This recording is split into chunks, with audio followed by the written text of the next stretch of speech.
So, BJ, I don't know how closely you've been following what's been going on with Max Holloway this week. If so, just give us your thoughts on what's going on with him and how disappointing this must be for him. Yeah, of course, very unfortunate for Max. He must be devastated.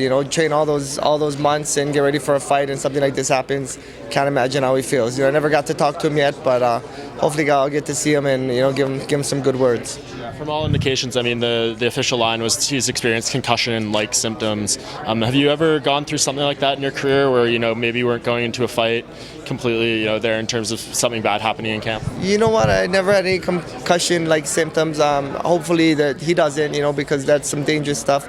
I would get a lot, because there's so much pressure on the line, and you got everything riding on it, and I would get sinus infections a lot, actually. I think kind of stressed myself out, and I'd always get sinus infections all the time. But concussions, no, that's a different, something new. Different level. At this point, would you just advise him to take as much time off as he really needs, whether it's 2 months or a year? You know what? I mean, I don't know. We don't know what it is too. So Max, take care of his health, of course. He's got kids. He's got, and great fighter. Did it all already. You've been in the sport for a very, very long time, and tonight Ronda Rousey is the first female being inducted to the Hall of Fame. What does that kind of say about where we are in the sport now compared to when you first started? Yeah.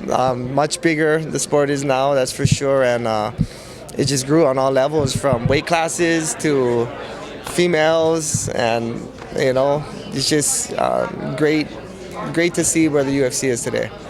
Surge today of Hawaiian MMA with Ali Malay and Max and all these different fighters coming up. They all speak of you with such reverence. What is it like for you to sort of watch all of these young kids coming up now and sort of dominating the game for Hawaiian MMA? Oh, it's just amazing, and I'm just so honored to be in that position. Just so lucky I got to fight at the time I did, and just so honored to just be, like you said, looked upon highly to those people. And it's just Hawaii itself, though. We're real competitive in sports and all kinds of stuff, and it's amazing to see everybody out there, because it's almost kind of like, because you got like Brazil and Europe and like U.S. and Canada and different things. It's almost like Hawaii's kind of holding its own up there, so that's just amazing to see. It's just up there, it's doing its thing, and it's constantly producing champions, and I think it will constantly. There are a lot of champions that come out from there. Guys of your era now, Chuck and Tito, coming back. I'm just curious for your opinions. Were you surprised when you heard that they were officially coming back to fight each other again? Nah, you know what? I was hearing about it for a while, so by the time I heard it was happening, it was a done deal. I kind of, I'm happy for them, actually. People come out in order to fight. That means people wanted to watch it, and they'll make some money, so good for both of them. And I don't know who's going to win, so don't ask.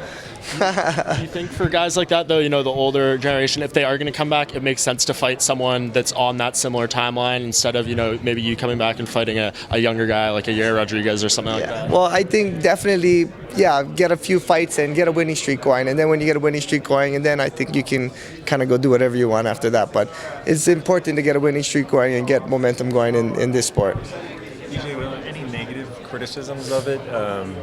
When people say like these guys, they had their day. We don't want to see them when they're this old fighting. What is your reaction to that? You know what? We're just gonna have to see what the people say. If they make money and people buy the fight and people watch the fight and they make money, then I'm proud of them. I'm proud of them that they both got paid. Is this something you'll go to?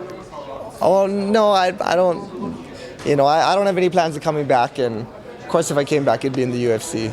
No, is this something will you go to their fight? Oh, yeah, of course I will. I know the guys, and I'm kind of interested to see, because I know what happened in the first two fights in the build-up. So I want to see. I want to see what happens for sure. I'll be tuning in to see what happens. You said if you ever came back, it would be in the UFC. But do you think that there is some positives in the way they're doing it, with a one-off type deal with a promoter like Oscar De La Hoya instead of being in a promotion like the UFC? Do you like that model? I mean, I really don't know too much about that model, to tell you the truth, because I've been with the UFC for so long, since 2001 with these guys, and I've never been with a boxing promoter or anything like that. So I really don't know how it would all work out.